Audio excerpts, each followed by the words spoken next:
안녕하세요 여러분, 따따따따구입니다. 할머니가 준 펜던트의 비밀을 알기 위해 여행에 나선 리코. 과연 그 여행의 첫걸음은 순탄할 수 있을 것인지 이번 영상을 통해 알아보도록 하겠습니다.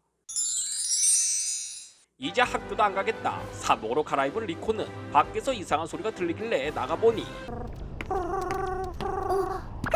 뜨악어가 노래를 부르다가 들키자 냅다 튀어버립니다. 아무튼 심참인 리코가 비행실에서 맡은 일은 전망실에서 망보기와 포켓몬 배식으로 하나는 망보기는 안하고 나와의 광합성을 느긋하게 관찰하고 있었는데 갑자기 엔진에서 가스가 샜는지라 근처 섬에서 일단 정박하게 되었습니다. 엎친 데 덮친 격이라고 수리재료도 부족해 프리드는 현지 조달을 하러 뜨악어가 놀고 있던 리자몽을 타고 피카츄와 함께 섬 안으로 이동. 악어놈은 그런 리자몽을 뒤쫓다가 그만 그대로 떨어집니다. 마침 배식하고 있던 리코는 뜨악어가 사라졌다는 걸 눈치채 녀석을 찾기로 하는데 따잖아. 선원들한테 듣기를 먹는 걸 좋아하고 혼자 노래 부르기를 좋아하며 리자몽을 동경해 비행선에 탔다는 뜨악어. 그렇게 여기저기 단서를 찾다가 슬라이딩의 흔적을 발견한 리코는 녀석이 섬 밑으로 떨어졌다고 판단, 발자국을 따라갑니다. 그래서 그 악어놈은 대체 뭘 하고 있나 봤더니 야생 포켓몬들의 식량 창고를 몰래 털어먹고 있었습니다. 그런데 그걸 다 먹고도 부족했나 녀석은 인기척이 없는 오두막을 노리는데요. 그런 뜨악어를 찾고 있던 리코는 녀석이 털어먹은 식량 창고까지 어쩌지 도달했으나 억울하게도 괜한 오해를 사버립니다. 한편 야외에서 학교의 원교 수업을 끝낸 로이는 배도 출출하겠다. 열매를 요깃거리를 하며 자기가 만든 비밀기지에 도착하니 거기는 이미 누군가가 다 털어먹고 난 상태였습니다. 그때 어디선가 들려오는 울음소리. 그 소리를 따라 도착한 곳에는 배부른 악어놈이 있었는데요. 사람을 보자마자 냈다 도망치는 뜨악어. 하지만 쇼다리의 한기를 느껴 추락할 위기에 처하고 마는데 아따 로이 삐찍걸 지린다잉. 뜨악어가 그러고 있는 동안 프리드는 마을의 촌장이 로이의 할아버지를 만나 도움을 구하고 있었고 할아버지는 박사라는 녀석이 조사가 아니라 현지 조달을 하러 왔냐며 실망한 기색을 보입니다. 博士ってのはやめてくれ。 그때 야생의 포켓몬들이 난동을 부리고 있다는 소식을 듣게 되는데요. 이것은 뜨악어와 열매도 먹고 노래도 부르던 로이의 귀에도 흘러들어왔는데 저 멀리서 비명소리가 들려오자 빛을 발광하는 로이의 몬스터볼. 그 소리의 정체는 아니나 다를까 리코와 풀량이었습니다. 마치 공명이라도 하듯 빛을 발광하는 리코의 펜던트. 어쨌든 이러다간 포켓몬들한테 잡히기 일보 직전에서 로이는 그 특유의 돌던지기로 녀석들의 시선을 끌어 리코를 도와줍니다. 덕분에 안전한 장소로 대피할 수 있었던 주인공들. 모든 사정을 다 들은 로이는 리코와 뜨악어가 비행선을 타고 왔다는 걸 알게 되는데 너는 여기 사람이냐는 물음에 로이는 어렸을 적부터 할아버지와 함께 섬에서 쭉 살아왔다며 자신은 언젠가 할아버지가 주워온 이 고대의 몬스터볼로 전설의 포켓몬에게 도전하고 세상을 여행하는 과거의 모험가처럼 그런 포켓몬 트레이너가 될 거라고 합니다. 그렇게 느긋하게 얘기를 나누던 중 주인공들이 있는 곳까지 쫓아와 먹을 걸 배상하려는 포켓몬들. 참다 빡친 나머지 유명의 죗값을 치르라고 나뭇잎을 지시했으나 여기서 잠깐 시청자는 알아도 리코는 모르는 사실이 있었습니다.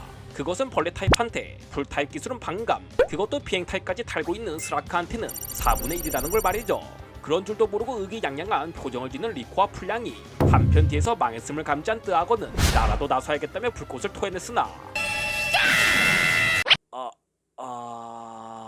벌레들한테 역으로 참격당합니다. 끝내는 슬픔기에 꽁꽁 묶여 체인처럼 끌려간 주인공들은 연대 책임으로 뜨악어의 죗값을 치르게 되었는데 방금까지 나뭇잎을 지시하던 그 기세는 어디 갔나. 죄송하다고 싹싹 비는 리코. 이러다가는 스라크의 날카로운 칼날에 목이 댕강할지도 모르는 상황에서 선장님과 캣틴이 멋지게 등장. 리자몽의 화력은 너무나 강했는지라 프리드와 피카츄는 오로지 피지컬만으로 포켓몬들을 제압해버립니다. 여기에 병 주고 약 주고 자기가 준 열매들로 녀석들의 화도 가라앉혀 아이들도 무사히 구해냈는데요. 그래도 차마 양심이 찔려 이대로 돌아갈 수 없었던 주인공들은 열매들을 잔뜩 따서 포켓몬들한테 주는 것으로 용서를 받아내고 할 일이 모두 끝나자마자 리코와 뜨악어는 비행선으로 돌아갑니다. 그것을 보고 내심 아쉬운 마음을 감추지 못하는 로이. 그 마음은 뜨악어도 마찬가지였는지 한밤중에 악어놈은 로이가 있는 방향으로 노래를 부릅니다. 그건 그렇고 리코와 프리드는 물론 선원 모두가 모르는 비밀이 있었는데 그것은 지난 3화에서 아메지오의 부하가 부착한 위치 추적기였습니다. 그래서 오늘 통출연이 없었던 아메지오는 뭘 하고 있었냐면 집사로 보이는 할아버지한테 펜던트 정보를 보고하고 있었는데요. 집사의 말에 따르면 리코의 펜던트에는 굉장한 에너지가 깃들어 있는지라 익스플로러즈의 수장인 기베온이 그것을 노린 것이었습니다. 아무튼 추가 정보가 들어오면 그때 또 보고를 하겠다는 말을 끝으로 집사와의 연락을 끊은 아메지오.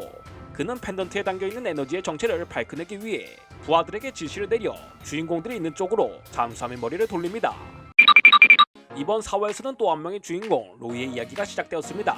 첫 등장부터 우월한 피지컬과 활기찬 모습이 지구의 향수를 풍기는데 재밌는 점은 이번 시리즈부터 포엔이 세계관 설정이 조금 변경되었나 이제는 너나 할 거 없이 기초적인 의무 교육을 배운다는 것이었습니다. 그래서 로이도 숲속에서 원격으로 또래 친구들과 수업을 듣고 있었는데요. 거기다 부족한 수업 내용은 유튜브로 참고해 지식을 보충하는 것도 현대 아이들을 나타낸 재밌는 장면이었는데 이쯤 되면 그루밍은 EBS의 펭수처럼 본인 속 교육부에서 제작한 유튜버는 아닌가 그런 생각이 들었습니다. 아무튼 모두가 포켓몬 트레이너가 될 수 있는 세계에서 로이가 살고 있는 외딴 섬에는 포켓몬 트레이너가 단 한 명도 없다고 합니다. 그래서 그런가 로이는 포켓몬 트레이너를 동경한다고 하는데요. 그것도 평범한 트레이너가 아닌 여기저기를 여행하며 전설의 포켓몬에게 도전하고 세계를 여행하는 고대의 무언가 같은 그런 트레이너를 말입니다. 그래서 자기도 언젠가 할아버지가 주신 고대의 몬스터볼을 가지고 아무도 모르는 곳에서 포켓몬과 보물을 노리는 그런 트레이너가 될 거라고 하는데 이것은 할아버지한테 귀에 딱지가 않도록 들은 영향도 있지만 외딴 섬이라는 지형적 특성이 로이에게 이런 꿈을 심어준 것처럼 보입니다. 아이들은 좁은 곳을 벗어나 더 넓은 세상을 바라보고 싶은 본능을 가지고 있습니다.